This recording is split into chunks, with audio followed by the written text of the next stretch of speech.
Le monde s'est plié dans le silence. Non pas la paix, mais l'anticipation. Quand mes pattes ont touché le sable froid, le son de la mer dominait tout.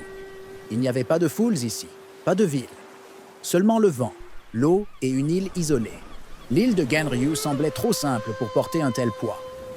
Le ciel était clair, presque indifférent. Mais je sentais dans l'air une tension ancienne, comme si cet espace avait été choisi par le destin lui-même. L'année était 1612. Dans le calendrier grégorien, c'était ainsi.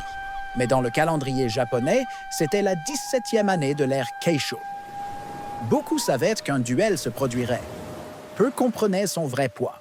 Le silence n'était pas vide. Il était concentré.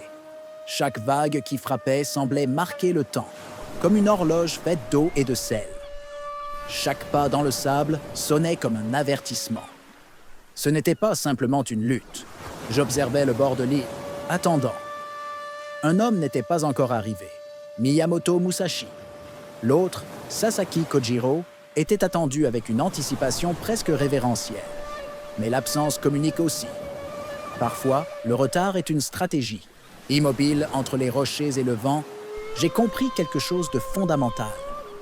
Ce jour ne serait pas mémorisé par le bruit de la bataille, mais par le silence qui l'a précédé. Et c'est dans les vides que l'histoire parle le plus fort. Quand Miyamoto Musashi est finalement apparu, il ne ressemblait pas à un héros comme les histoires le racontent. Ses vêtements étaient simples, usés par la route. Il ne portait pas de symbole de prestige. Un homme façonné plus par la route que par les palais. Il marchait seul. Il avait toujours marché seul. Ronin par choix et par destin. Jamais lié à des seigneurs ni à des cours. Tandis que d'autres cherchèrent la reconnaissance, Musashi cherchait la compréhension profonde. Ses yeux n'examinaient pas l'environnement avec anxiété. Ils observaient comme quelqu'un qui avait déjà accepté n'importe quel résultat. Ce n'était pas de la résignation, c'était de la clarté.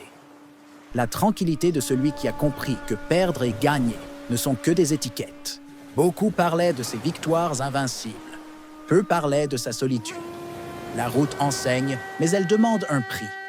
Chaque pas sans compagnie, chaque nuit en champs ouverts approfondit le silence intérieur.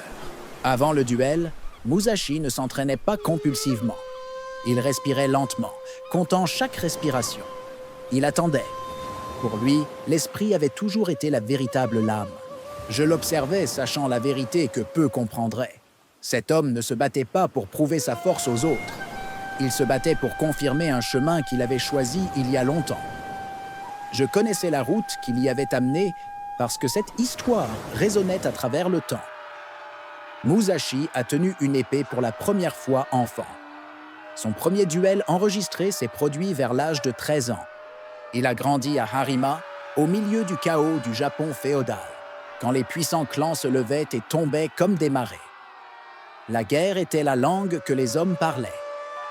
C'était le décor de la vie quotidienne. Il était lié aux événements qui ont culminé à Sekigahara en 1600. Le clan Tokugawa a vaincu et une nouvelle ère a commencé. La victoire a apporté une paix relative, mais a déplacé des milliers de samouraïs. Musashi a choisi de ne pas servir. Il est devenu Ronin, un guerrier sans maître, un fantôme dans un monde qui valorisait l'obéissance. Cette décision lui a coûté du confort, mais a préservé quelque chose de plus rare. La liberté de penser.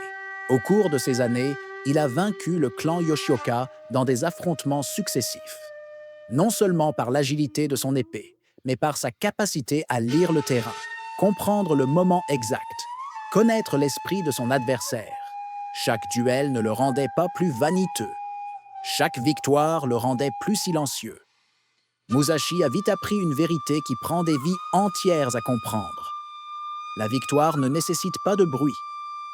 Sasaki Kojiro était un contraste complet. Jeune, célèbre, admiré dans toute la région. Maître de la Nodachi. Une longue épée, élégante, presque théâtrale dans son exécution.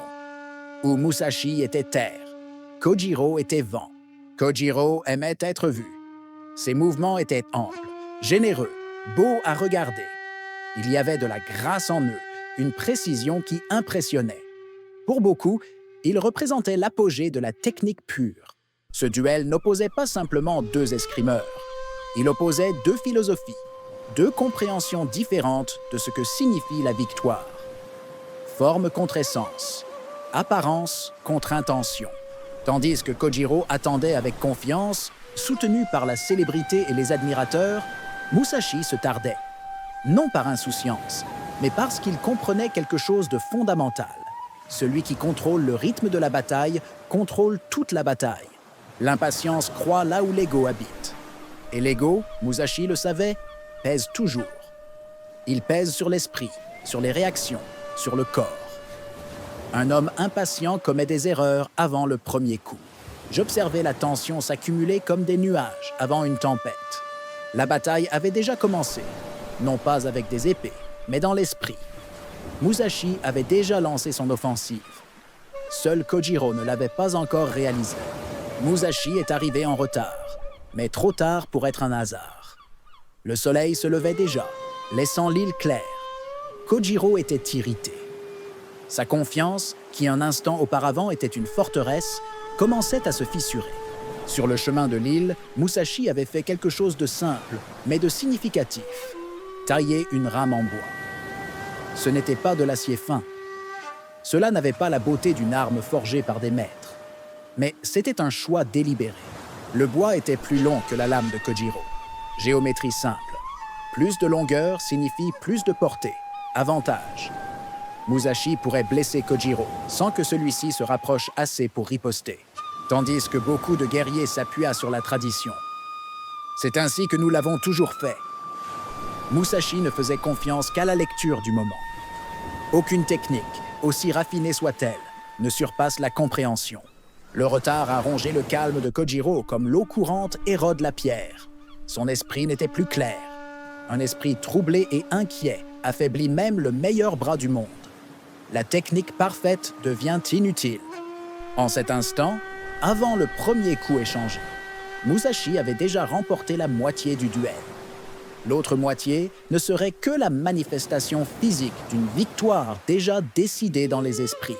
Le duel a commencé, et cela a été rapide, brutal. Une collision de deux philosophies en mouvement. Kojiro a attaqué avec la précision qui l'avait rendu célèbre.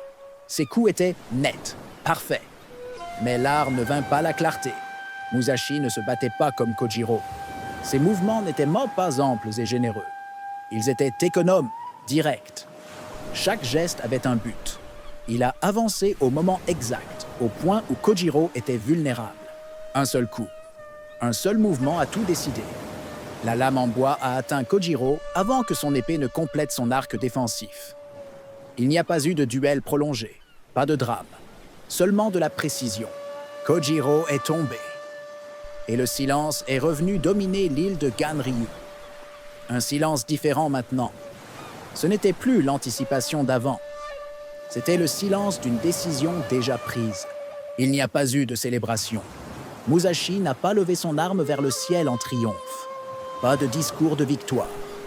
Seulement le son de la mer reprenant sa place, indifférent comme toujours. Les vraies victoires demandent rarement des applaudissements. Les plus grandes batailles se gagnent en silence, et leurs échos résonnent à travers les siècles. Non pas parce que quelqu'un crie à leur sujet, mais parce qu'elles ont changé ce qui est possible. Musashi s'est éloigné de la scène sans regarder en arrière. Cela pouvait sembler froid, mais c'était cohérent avec tout ce qu'il était. Il ne cherchait pas la célébrité. La célébrité est un poids qui suit le guerrier comme une ombre. Ce duel contre Sasaki Kojiro fermait une ère de sa vie. L'ère du guerrier errant, du ronin voyageant et acceptant les duels. C'était la fin d'un chapitre. Mais cela ouvrait simultanément un autre chemin. L'épée avait rempli son rôle dans l'histoire de Musashi. Elle avait été son maître, sa professeure, sa langue quand il n'avait pas de mots. L'épée avait dit tout ce qu'elle pouvait dire. Maintenant, la pensée exigeait de l'espace. Musashi a compris quelque chose que peu d'êtres peuvent accepter. La victoire ne signifie pas rester sur le champ de bataille. Cela ne signifie pas répéter la victoire infiniment, essayant encore de prouver que tu es le meilleur. La solitude l'accompagnait à nouveau, comme elle l'avait toujours fait. Mais c'était maintenant un choix encore plus conscient. Ce n'était pas la solitude du guerrier, qui ne peut pas se connecter, mais de l'homme qui avait compris la profondeur. J'ai observé sa silhouette s'éloigner de l'île, disparaissant graduellement à l'horizon. Il portait avec lui plus de silence que de gloire, plus de questions que de réponses, plus de compréhension que de certitude. Des années plus tard, Musashi écrirait une œuvre qui deviendrait légendaire, le livre des 5 anneaux, Gorin no Sho, en japonais. Mais ce livre n'était pas un manuel de technique de combat. C'était un guide pour comprendre. En lui, Musashi parlait de stratégie, certes, mais aussi de vie, de rythme, ce timing parfait maîtrisé dans les duels, maintenant appliqué à l'existence, de perception, de détachement, de liberté du besoin de gagner. Avant de mourir, il a aussi laissé le Dokodo, le chemin de la marche solitaire, une série de préceptes de discipline et d'acceptation. Un guide non pour les guerriers, mais pour quiconque cherche la véritable clarté. Musashi n'a jamais voulu de nombreux disciples qui répétaient simplement ses techniques. Il préférait les lecteurs attentifs, des gens qui pouvaient lire entre les lignes la véritable essence de ce qu'il tentait de communiquer. Son héritage ne vit pas dans les lames, ni dans les registres de ses victoires. Il vit dans les décisions silencieuses qui façonnent une existence. Il vit dans la compréhension que le plus grand combat est toujours à l'intérieur. Certains conquièrent des batailles, des territoires, des réputations. D'autres se conquièrent eux-mêmes. Musashi a choisi le second chemin. Et c'était précisément ce choix qui l'a rendu véritablement invincible. Si tu veux continuer à voyager avec moi à travers des moments qui ont façonné l'humanité, des siècles d'histoire, des événements qui résonnent dans nos décisions, laisse un like, abonne-toi et active les notifications. Le temps garde beaucoup d'histoires. Jusqu'au prochain épisode.